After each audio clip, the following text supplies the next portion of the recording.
يتذكر الكردي حين أزوره غده فيبعده بمكنسة الغبار إليك عني. يتذكر الكردي حين أزوره غده فيبعده بمكنسة الغبار إليك عني. فالجبال هي الجبال، ويشرب الفودكا لكي يبقي الخيال على الحياد. أنا المسافر في مجازي، والكراكي الشقية إخوة الحمقى، وينفض عن هويته الظلال. هويتي لغتي، أنا وأنا، أنا لغتي، أنا المنفي في لغتي، وقلبي جمرة الكردي فوق جباله الزرقاء. نيقوسيا هوامش في قصيدته ككل مدينة أخرى على دراجة حمل الجهات، وقال: أسكن أينما وقعت بي الجهة الأخيرة. هكذا اختار الفراغ ونام. لم يحلم بشيء منذ حل الجن في كلماته. فالحالمون يقدسون الأمس أو يرشون بواب الغد الذهبي. لا غد لي ولا أمس، الهنيهة ساحة البيضاء. منزله نظيف مثل عين الديك، منسي كخيمة سيد القوم الذين تبعثروا كالريش. سجاد من الصوف المجعد، معجم متآكل، كتب مجلدة على عجل، مخدات مطرزة بإبرة خادم المقهى، سكاكين مجلخة لذبح الطير والخنزير، فيديو للإباحيات، باقات من الشوك المعادل للبلاغة، شرفة مفتوحة للاستعارة. ها هنا يتبادل الأتراك والإغريق أدوار الشتائم. تلك تسليتي وتسلية الجنود الساهرين على حدود فكاهة سوداء.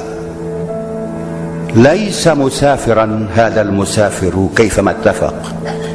الشمال هو الجنوب، الشرق غرب في السراب، ولا حقائب للرياح ولا وظيفة للغبار. كأنه يخفي الحنين إلى سواه فلا يغني. لا يغني حين يدخل ظله شجر الأكاسيا أو يبلل شعره مطر خفيف، بل يناجي الذئب يسأله النزال: تعال يا ابن الكلب نقرع طبل هذا الليل حتى نوقظ الموتى، فإن الكرد يقتربون من نار الحقيقة ثم يحترقون مثل فراشة الشعراء. يعرف ما يريد من المعاني، كلها عبث، وللكلمات حيلتها لصيد نقيضها عبثا.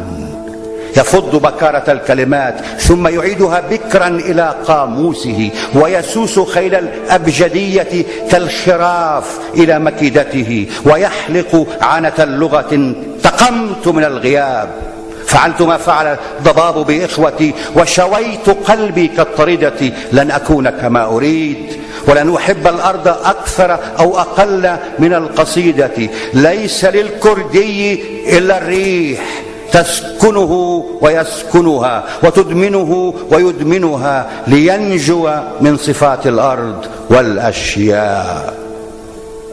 كان يخاطب المجهول: يا ابن الحر، يا كبش المتاه السرمدي، إذا رأيت أباك مشنوقا فلا تنزله عن حبل السماء، ولا تكفنه بقطن نشيدك الرعوي. لا تدفنه يا ابني، فالرياح وصية الكردي للكردي في منفاه يا ابني، والنسور كثيرة حولي وحبلك في الأناضول الفسيح. جنازتي سرية رمزية، فخذ الهباء إلى مصائره، وجر سماءك الأولى إلى قاموسك السحري، واحذر لدغة الأمل الجريح، فإنه وحش خرافي. وأنت الآن حر يا ابن نفسك، أنت حر من أبيك ولعنة الأسماء. باللغة انتصرت على الهوية، قلت للكردي. باللغة انتقمت من الغياب، فقال: لن أمضي إلى الصحراء.